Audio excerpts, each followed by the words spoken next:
The fool says in his heart there is no God, and oftentimes we try to use a lot of analytical analysis and proof to prove to folks who just deny the existence of God that there is no God. And sometimes you just got to get back to the basics, right? When you look around and you look at the earth and its access, and I'm here in the parking lot waiting for my daughter to come out of Giants. And when I look around, I see cars moving like this van that just pulled up. And you can see in the distance, that's the moon. We have a half moon tonight. And that moon comes up every single night, like clockwork.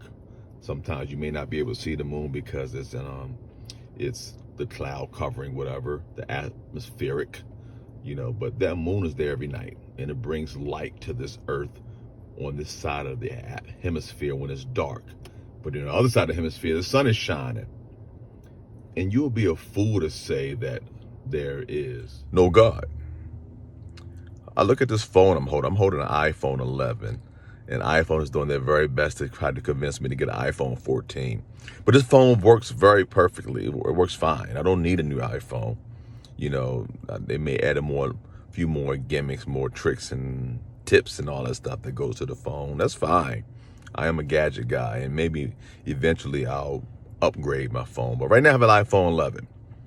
And if I gave you this phone and you was to ask me, who created that phone? I would say, well, it created itself. You would think I was foolish. You would say, come on, for real, all jokes aside, who created that phone? How was it made? And I would say, no, for real, all jokes aside, it created itself. You would say that I was a fool. And this universe is more intrinsic, there's more in depth to the creation of this universe, this earth, you, me. Science can't really explain how the eye works. They can go in and find you all the different things that makes the eye function, but they really can't explain how it works. And yet we say there's no God. And I'm looking around, and I'm looking around, I'm seeing people walking, I see lights up here that light the parking lot, I see cars. This very car I'm driving here with this computer screen, this wheel, the moon up there. And then I try to convince myself that this all just came into place by a big bang. And maybe God did call it Big Bang, because the Bible says in the beginning was the heavens and the earth, and God said, let there be light, and light came about. Maybe God did call a Big Bang to bring everything together. Maybe he didn't, maybe he did. But we know there is a God, and he created this vast universe. The earth goes around the sun. When God said created light, let me go to this. They said light goes 186,000 miles per second. 186,000 miles per second. And God never said stop. Light, stop.